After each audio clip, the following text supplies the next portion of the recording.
Have you ever considered a question, what was nightlife like for ancient humans?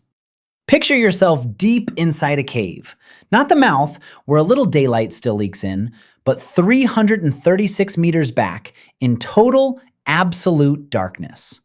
Your only light is a bundle of burning branches in your hand. It throws a circle maybe 4 to 6 meters wide. Beyond that circle, nothing. And yet, someone was here. Someone broke stalagmites, arranged them into rings on the cave floor, and lit fires beside them. This happened roughly 176,000 years ago. And the people who did it were not modern humans. They were Neanderthals. So here's the question that should stop you in your tracks. What were ancient humans actually doing at night? We tend to assume the answer is simple. The sun goes down, the fire dies, everyone sleeps. But the deeper you look, the more that assumption falls apart. Night was not a blank space between busy days. Night was where a great deal of what made us human first took hold. Let's start with the honest problem. Archaeology is very good at finding fire. It is much worse at telling you when that fire burned. A hearth at an open-air campsite proves people used fire again and again. It does not, by itself, prove they used it after dark. So researchers draw a careful line. When they find evidence deep inside a cave, in spaces where no sunlight ever reaches, the conclusion is nearly certain. That activity required artificial light, which means it happened in darkness. But an open hearth near a cave mouth only lets you say maybe. Maybe evening, maybe night. This is why deep caves matter so much for this story. They are the one place where darkness is not a guess. It is a fact built into the walls. With that rule in mind, follow the fire backward. The most solid early evidence comes from Wonderwerk Cave in South Africa, where burned bone and plant ash sit inside the cave, in place, around 1 million years ago. A 2026 study pushes possible burning even earlier, but that claim is still being tested. Either way, the point is not what these ancestors talked about. It is that the physical foundation for night had arrived. Warmth, protection, extra hours after sunset when you could still stay put and stay safe. Then the fire starts organizing people. At Qesem Cave in Israel, around 300,000 years ago, there is a large central hearth used over and over again. Ash layered on ash, dense animal bone and stone tools around it, and, crucially, signs that space around that fire was divided by activity. This is no longer an accidental flame. This is the social center of a camp, the thing that pulls everyone toward one point. If night is when a group has the least to do and the most reason to gather, then that central hearth is very likely the archaeological ancestor of the nighttime circle. Which brings us back to that Neanderthal in the dark. Bruniquel Cave is remarkable, not because there was fire, but because someone carried fire hundreds of meters into the black and built something with intention. That is deliberate occupation of underground darkness, not leftover daytime activity spilling into the evening. A choice to go where the sun cannot follow and to work there. And here the evidence gets richer. In the Upper Paleolithic, especially in the decorated caves of Europe, night suddenly leaves fingerprints everywhere. Official records from Lascaux note that more than 100 Paleolithic lamps have been found across Europe. Stone lamps from Lascaux and Lamouth that burned animal fat. Analysis of one famous Lascaux lamp even identified juniper as the wick material. At Chauvet, cave walls were heated and discolored by fire, and dating places that among the earliest human activity there. And at Achura, Painted panels sit between 186 and 366 meters from the entrance, arranged in relation to viewing positions. Firelight there wasn't just light, it was staging. It shaped what you saw and where you stood to see it.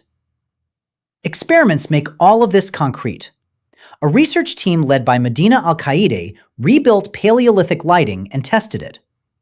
A bundled wooden torch is good for moving. It lights a circle around 4 to 6 meters across and can last close to an hour. A fat lamp gives steadier light, lasts longer, and makes less smoke, but it's poor for walking. A fixed hearth lights a wide area and lets you settle in, but it fills a space with smoke fast. Think about what that means. Different night tasks demanded different kinds of light. Torches to find your way, fat lamps for slow, close work like painting, hearths for staying, cooking, gathering. That variety alone tells you night was not one activity, it was many. Step outside the caves now, into ordinary life.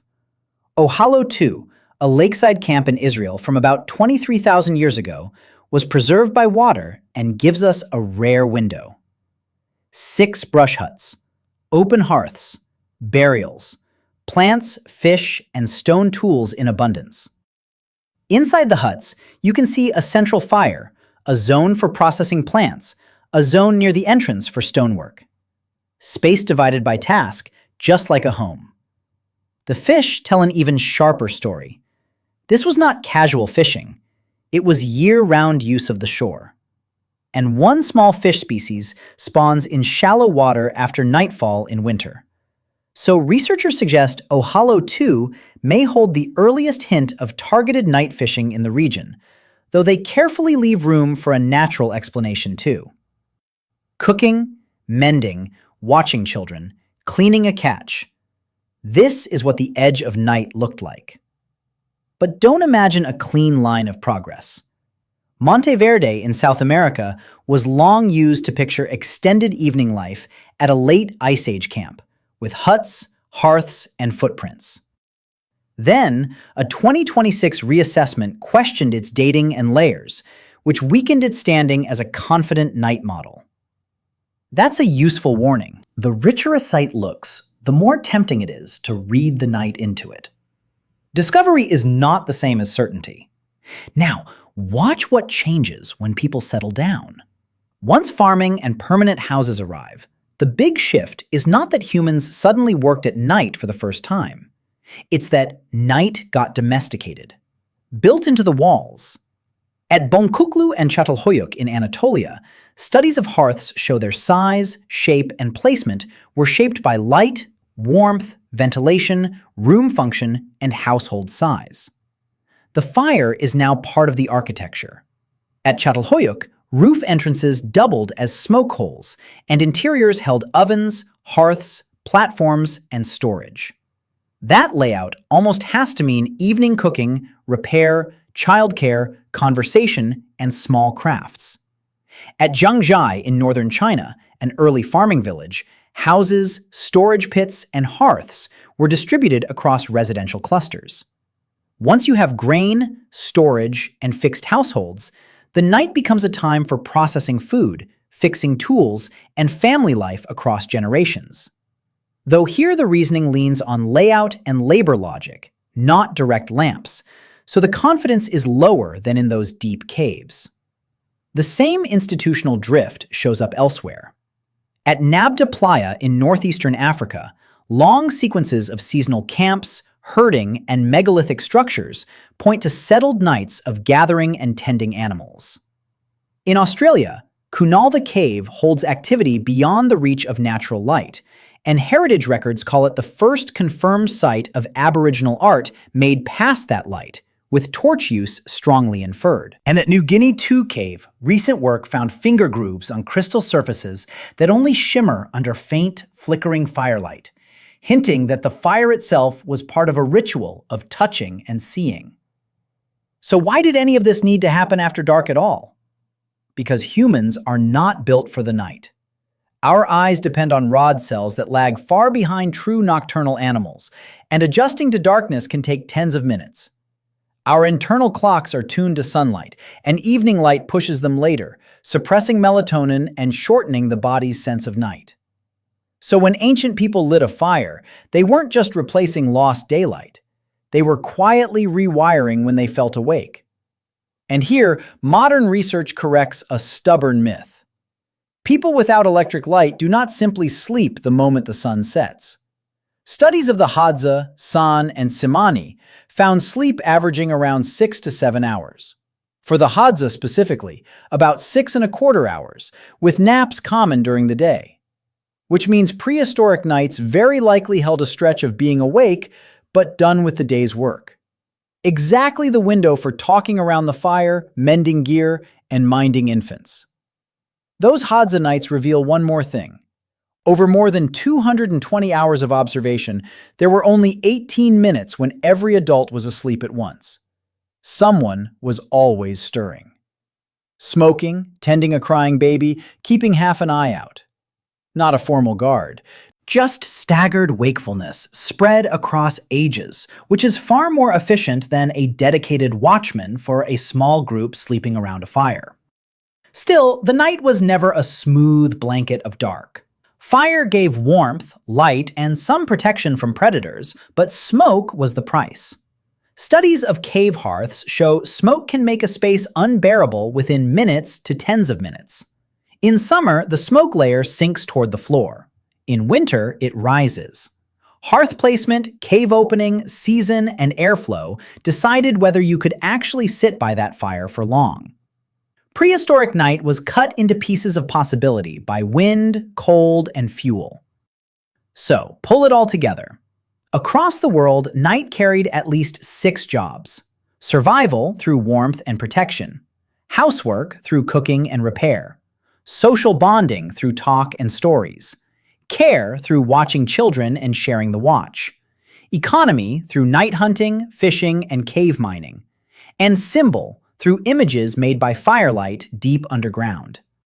The crucial part is that a single fire often did all of these at once. Wiesner's study of the Juhawonzi captures why this matters. By day, talk was mostly practical, about resources and gossip.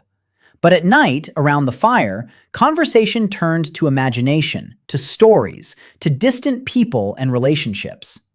Set that beside the central hearth at Qesem, the divided living space of Ohalo II, and the lamplit paintings deep in Europe's caves, and one meaning of the human night comes into focus. It was the time when the pressure to simply survive got turned into memory, story, and shared imagination. The very things that made the next day's cooperation possible. Which takes us back to that Neanderthal, 336 meters into the dark, breaking stalagmites by firelight. We will probably never know exactly why. But we know they chose to be there, in a place the sun would never reach, doing something that mattered enough to carry fire into the deepest black. For most of human history, the night was not an empty gap waiting for sleep. It was where we learned to gather, to imagine, and to become ourselves.